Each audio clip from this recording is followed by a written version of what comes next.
राजकुमार सिद्धार्थ के गृहत्याग के संबंध में एक और मान्यता अंबेडकर ने अपनी किताब बुद्ध और उनका धम्म में प्रस्तुत की है। अंबेडकर का रुझान जीवन के अंतिम वर्षों में बौद्ध धर्म की तरफ चला गया था। उन्होंने धार्मिक दृष्टि से ही नहीं, तार्किक तथा ऐतिहासिक दृष्टि से भी बौद्ध धर्म तथा गौतम बुद्ध का गहन अध्ययन किया। उसी गहन अध्ययन का निचोड़ डॉ. अंबेडकर ने अपनी किताब बुद्ध और उनका धम्म में प्रस्तुत किया। उसी पुस्तक में डॉ.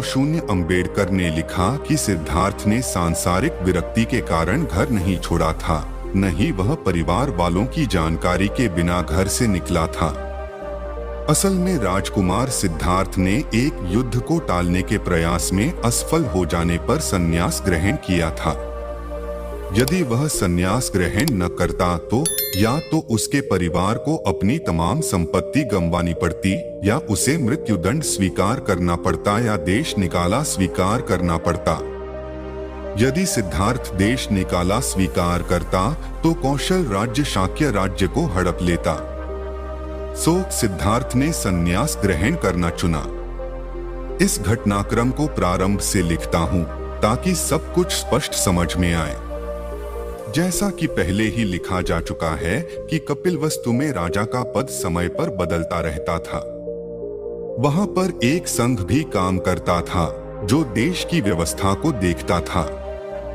जब युवक 20 वर्ष का हो जाता था तो उसे संघ में शामिल होना पड़ता था। सिद्धार्थ तो राजकुमार था, उसे तो संघ में शामिल होना ही था। 20 वर्ष की आयु में राजकुमार सिद्धार्थ को संघ में दीक्षित किया गया। संघ का एक भवन था, उसे संघागार कहा जाता था।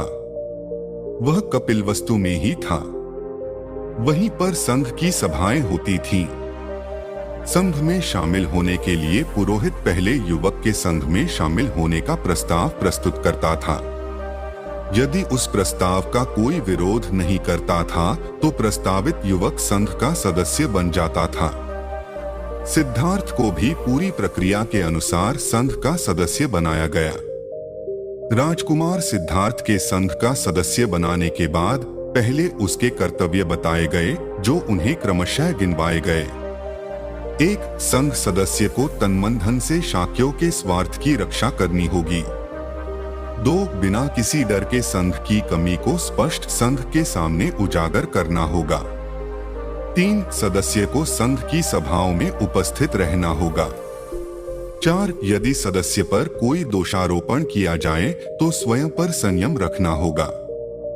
यदि वह दोषी है तो दोष स्वीकार करना होगा।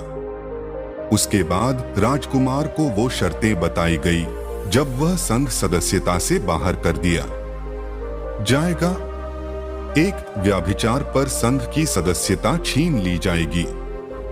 2. किसी की हत्या करने पर संघ की सदस्यता छीन ली जाएगी। 3. चोरी करने पर संघ की सदस्यता छीन ली जाएगी। 4. झूठी गवाही देने पर संघ की सदस्यता छीन ली जाएगी। उसके साथ ही राजकुमार सिद्धार्थ को बताया गया कि संघ के फैसले के विरुद्ध जाने पर उसके खिलाफ क्या कार्यवाही की जाएगी। 1. उसके परिवार की संपत्ति जब्त कर ली जाएगी। 2. उसे देश निकाला दे दिया जाएगा। 3. उसे मृत्युदंड दिया जाएगा। संघ का सदस्य बने राजकुमार सिद्धार्थ को 8 वर्ष का समय बीत गया। उम्र 29वें वर्ष में कदम रख चुकी थी। राजकुमार सिद्धार्थ संघ का बड़ा ही वफादार तथा क्रियाशील सदस्य था। तब एक घटना ने सिद्धार्थ को संघ के विरुद्ध ले जाकर खड़ा कर दिया। शाक्य तथा कोलिया दोनों पड़ोसी राज्य थे। दोनों को रोहिणी नदी अलग करती थी। उस नदी का पानी दोनों राज्यों की खेती की सिंचाई का मुख्य साधन था। वही दोनों राज्यों के विवाद का कारण भी था। उस विवाद का निपटारा दोनों राज्यों ने इस प्रकार कर रखा था, दोनों सहमति से बारी बारी से सिंचाई में रोहिणी नदी का पानी इस्तेमाल करते थे। तब भी कभी कभी दोनों पक्षों में झगड़ा हो ही जाता था। उस बार भी सिंचाई के पानी के मुद्दे पर दोनों पक्षों के दासों में झगड़ा हो गया। वह झगड़ा मारपीट में बदल गया। दोनों पक्ष के लोग घायल हुए। बात जब शाक्यों तथा कोलियों के बीच गई तो तलवारें खींचने की नौबत आ गई। शाक्य सेनापति ने अपने संघ की सभा को बुलाकर सदस्यों को संबोधित करके कहा, कोलियों की हिम्मत बढ़ती जा रही है। वह पहले भी इस तरह के हमले कर चुके हैं। हम कब तक सहन करेंगे? अब समय आ गया है इन कोलियों को सबक सिखाया जाए। यह काम निर्णायक युद्ध के बाद ही सिद्ध हो सकता है। मैं कोलियों के विरुद्ध युद्ध का प्रस्ताव रखता हूं। जो विरोध करना चाहे वह बोले। मैं इस प्रस्ताव का विरोध करता हूं। राजकुमार सिद्धार्थ ने अपने स्थान पर खड़े होकर कहा, युद्ध किसी समस्या का समाधान नहीं। मुझे लगता है कि हमें युद्ध करने की जल्दबाजी से काम नहीं लेना चाहिए। पहले सावधानी से इस बात का पता लगाया जाए कि वास्तव में कौन सा पक्ष दोषी है। मैंने सुना है कि हमारे दासों ने ही बात बढ़ाई थी। यह सही है, पहल हमारी तरफ से हुई थी, सेनापति ने कहा, लेकिन हमें ये भी नहीं भूलना चाहिए कि पानी लेने की बारी भी हमारी है। यानी यह भी हो सकता है कि हम भी निर्दोष न हों। सिद्धार्थ गहन गंभीरता से बोला, मेरा प्रस्ताव ये है कि अपने पक्ष तथा कोलियों के पक्ष के दो दो आदमी चुने। वो चारों मिलकर एक और आदमी का चुनाव करें। उन पांचों के सामने यह समस्या रख दें। पांचों मिलकर जो निर्णय करें वह मान्य हो। संघ के लोगों ने मिलकर सिद्धार्थ का समर्थन किया। उसी पल सेनापति भी विरोध में खड़ा हो गया। बोला, मुझे नहीं लगता पंचायत से समस्या का स्थायी समाधान निकलेगा। हमें युद्ध करके कोलियों को कुचलना ही होना, तभी शांति स्थापित होगी। मैं अब भी इस प्रस्ताव का समर्थन नहीं करता। सिद्धार्थ ने कहा, आप लोग भूल रहे हैं कि कोलिय हमारे पड़ोसी ही नहीं हैं, वह लोग हमारे रिश्तेदार भी हैं। हमारे उन लोगों से वैवाहिक संबंध हैं। हम लोग एक होकर रहेंगे तो हमारी शक्ति बनी रहेगी। क्षत्रियों के लिए युद्ध क्षेत्र में कोई अपना पराया नहीं होता। सेनापति तो युद्ध के लिए बेचैन था। युद्ध हम क्षत्रियों का धर्म है। राज्य के लिए हमें अपने सगे भाइयों से भी लड़ना होता है। सेनापति ने नया खेल चल दिया। मैं कुमार से बहस नहीं करना चाहता। अब संघ फैसला करे कि युद्ध या शांति। संघ के लोग मत दें। बहुमत जिसके साथ होगा फैसला वही होगा। बस संघ में मत पड़े। बहुमत के साथ सेनापति का प्रस्ताव पास हो गया। दूसरे दिन सेनापति ने संघ की सभा दोबारा बुलाई। तब उसने कहा कि हर 20 से 50 साल का शाक्य सेना में शामिल हो। तब राजकुमार सिद्धार्थ भी सभा में मौजूद था। उसने तब भी उस प्रस्ताव का विरोध किया। मित्रों, आपके साथ बहुमत है। मुझे खेद के साथ कहना पड़ रहा है कि मैं अब भी आप लोगों के साथ नहीं हूं। मैं युद्ध में भाग नहीं लूंगा।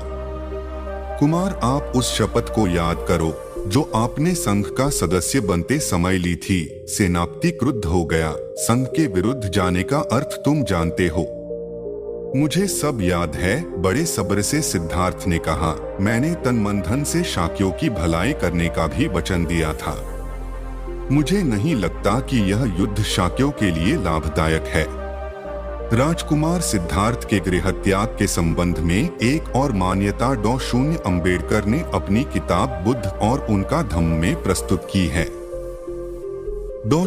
अंबेडकर का रुझान जीवन के अंतिम वर्षों में बौद्ध धर्म की तरफ चला गया था। उन्होंने धार्मिक दृष्टि से ही नहीं, तार्किक तथा ऐतिहासिक दृष्टि से भी बौद्ध धर्म तथा गौतम बुद्ध का गहन अध्ययन किया। उसी गहन अध्ययन का निचोड़ डॉ. अंबेडकर ने अपनी किताब बुद्ध और उनका धम्म में प्रस्तुत किया। उसी पुस्तक में डॉ.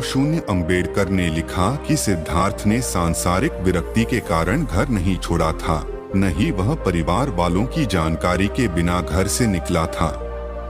असल में राजकुमार सिद्धार्थ ने एक युद्ध को टालने के प्रयास में असफल हो जाने पर संन्यास ग्रहण किया था। यदि वह संन्यास ग्रहण न करता तो या तो उसके परिवार को अपनी तमाम संपत्ति गंवानी पड़ती, या उसे मृत्युदंड स्वीकार करना पड़ता, या देश निकाला स्वीकार करना पड़ता। यदि सिद्धार्थ देश निकाला स्वीकार करता तो कौशल राज्य शाक्य राज्य को हड़प लेता।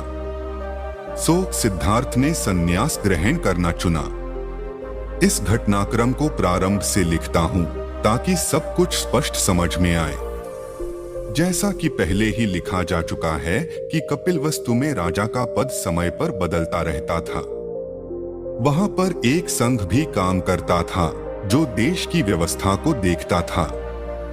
जब युवक 20 वर्ष का हो जाता था तो उसे संघ में शामिल होना पड़ता था। सिद्धार्थ तो राजकुमार था, उसे तो संघ में शामिल होना ही था। 20 वर्ष की आयु में राजकुमार सिद्धार्थ को संघ में दीक्षित किया गया।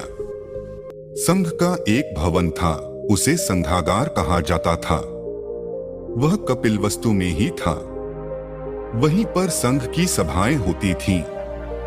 संघ में शामिल होने के लिए पुरोहित पहले युवक के संघ में शामिल होने का प्रस्ताव प्रस्तुत करता था। यदि उस प्रस्ताव का कोई विरोध नहीं करता था तो प्रस्तावित युवक संघ का सदस्य बन जाता था। सिद्धार्थ को भी पूरी प्रक्रिया के अनुसार संघ का सदस्य बनाया गया। राजकुमार सिद्धार्थ के संघ का सदस्य बनाने के बाद पहले उसके कर्तव्य बताए गए जो उन्हें क्रमशः गिनवाए गए। एक, संघ सदस्य को तन धन से शाक्यों के स्वार्थ की रक्षा करनी होगी। 2, बिना किसी डर के संघ की कमी को स्पष्ट संघ के सामने उजागर करना होगा। 3, सदस्य को संघ की सभाओं में उपस्थित रहना होगा। 4, यदि सदस्य पर कोई दोषारोपण किया जाए तो स्वयं पर संयम रखना होगा। यदि वह दोषी है तो दोष स्वीकार करना होगा। उसके बाद राजकुमार को वो शर्तें बताई गई जब वह संघ सदस्यता से बाहर कर दिया जाएगा। 1, व्यभिचार पर संघ की सदस्यता छीन ली जाएगी। 2, किसी की हत्या करने पर संघ की सदस्यता छीन ली जाएगी।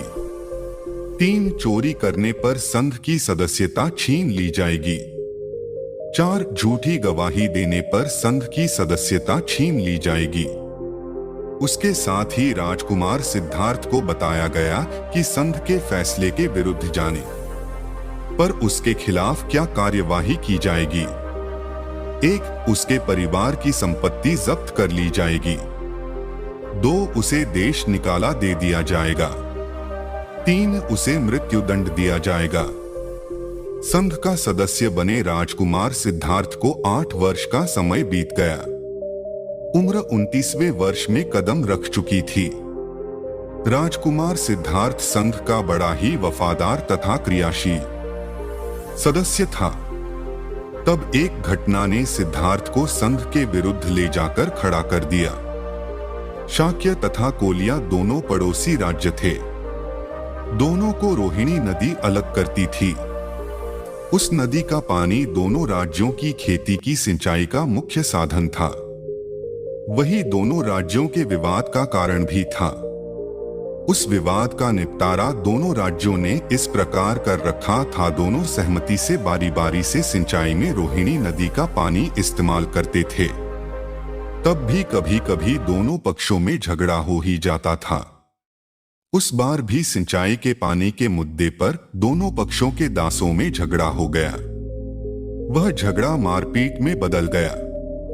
दोनों पक्ष के लोग घायल हुए। बात जब शाक्यों तथा कोलियों के बीच गई तो तलवारें खींचने की नौबत आ गई। शाक्य सेनापति ने अपने संघ की सभा को बुलाकर सदस्यों को संबोधित करके कहा, कोलियों की हिम्मत बढ़ती जा रही है।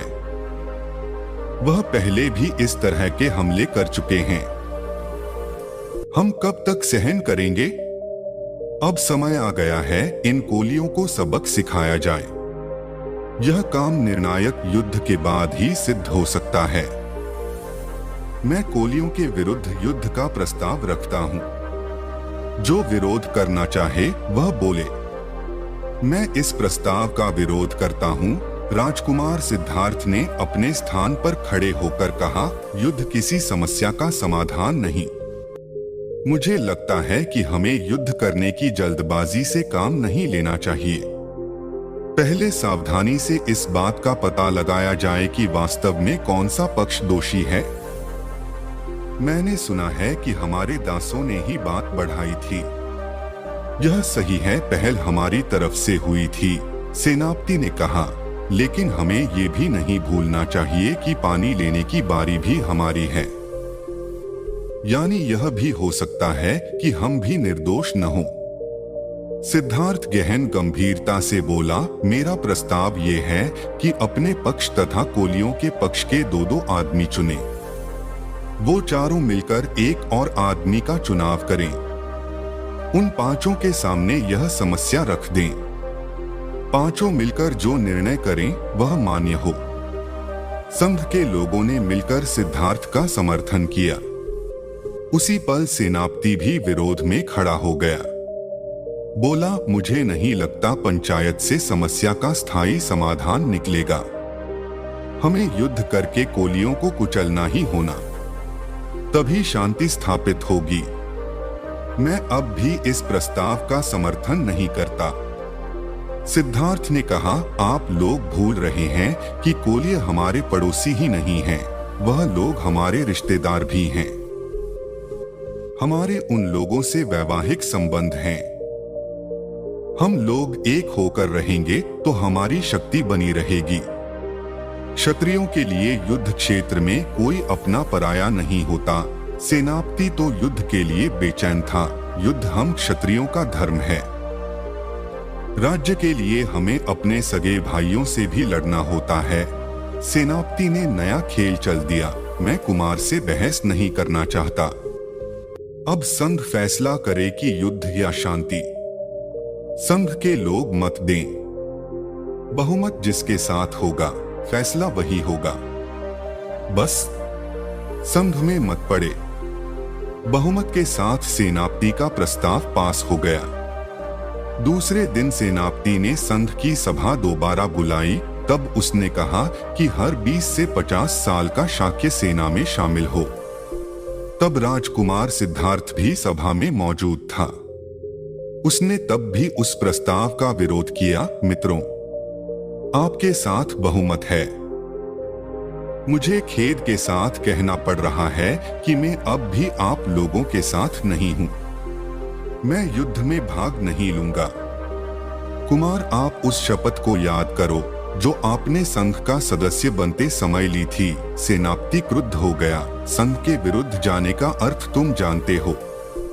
मुझे सब याद है, बड़े सब्र से सिद्धार्थ ने कहा। मैंने तन मन धन से शाक्यों की भलाई करने का भी वचन दिया था। मुझे नहीं लगता कि यह युद्ध शाक्यों के लिए लाभदायक है।